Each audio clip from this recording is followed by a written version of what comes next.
There's a lot of people in government jobs that don't need to be there. Every form of government is inflated. By that I mean, if you look at the federal level, the federal government is overinflated with employees. Mm-hmm. You look at public colleges. One reason places like UCLA are so goddamn expensive isn't because of the education they provide. There are, and I worked at UCLA before.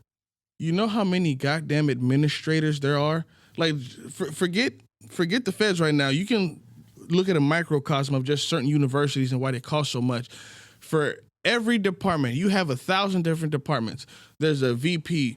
There's a president. There's a VP. There's a senior VP. There's an assistant VP. There's a CFO. There's an assistant CFO. There's an assistant in charge of this and an assistant in charge of that. And you're like, who the fuck are all these people who are getting this much money? That's going to drive the cost of things up. Mm-hmm. So if you have all these federal workers, their salary is taxes. Mm-hmm.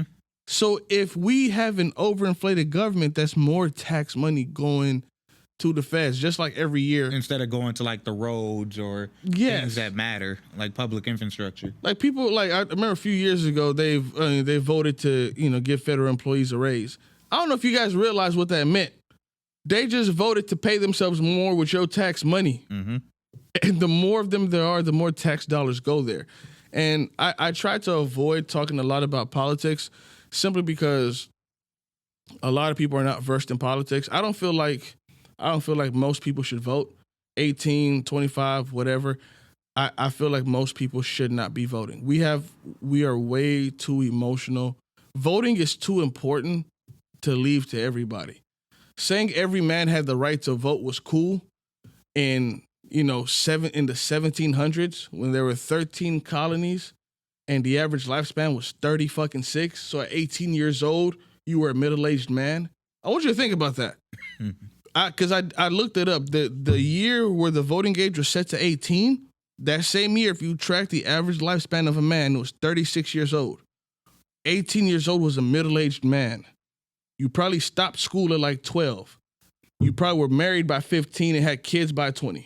The only issue with if you don't allow everybody to vote, then you technically can't tax the people that you aren't letting vote, because you can't tax them without representation. That was the main fundamentals about when this country was established, was taxation without representation. They were getting taxed by the British, but they weren't allowed to vote for their representatives. I feel like everybody should have the right to vote, but just like you have the right to drive, you can't just get in a car and move. There's stipulations before you can get behind the wheel. So that's different, though. You technically don't have a right to drive. You have a privilege to drive. It's not nowhere in your right that you have to drive. That's you have true. a right to vote. You have a right to travel. But you have a privilege to drive. That's true. So you have a right. Don't get me wrong. I agree with you, because on both sides of the aisle, left and right, we have a lot of people that vote off emotions instead of looking at the actual numbers and looking at these people's policy. But you get into a gray area when you're like, you want to restrict some people voting right. Because I'm like, okay, if you want to restrict my voting right, then I don't want to pay any taxes. That's fair. Do you feel like America has gotten so divided that it might be time for us to split? As a nation? Yeah. No, because red states and blue states. No, because I think even though social media and the media likes to portray America as split, if you actually go around and just talk to people, I think we're still a close-knit community. Don't get me wrong, you have your people on the far left and the far right that'll never get along, but I think a majority of Americans fall in that middle section. Yeah, overall. Where they fall in that middle section where we generally agree with a lot of things. It's just some people, like, I know some people that vote right because a lot of people vote what their main issue is. I know a lot of people that vote right because they're very big on gun laws. Like they believe people should, the Second Amendment is their biggest issue, and they believe that more people should have the right to carry guns. And so far, the right is the only party that actually doesn't want to restrict gun laws. And then there's people that like healthcare is their biggest thing, and they believe in free healthcare. That's why they vote blue, even though they might have some right values.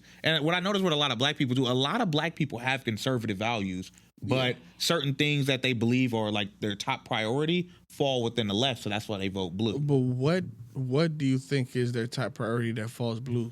So more things like I said, healthcare or diversity, things of that nature, and the feeling of a lot of people is like you don't want to vote for the same party that the KKK sponsors, because a lot of conservative Republicans are backed by KKK members. So that right there is already like I don't want to vote for you because they agree with you kind of thing, which I understand. Yeah. But it's like a lot of when you look at what they're actually advocating for on the right, a lot of it aligns with what black people say: less federal government power, more power to the states. Yeah. Because that's generally what conservatives are supposed to stand for: limit the power of the federal government, more power to the state. And when you bring more power to the state, that's when you have places like California who are able to legalize weed. Places like Colorado able to legalize weed because you bring more power to the state and limits the power of the federal government. But Democrats generally want to increase the power of the federal government.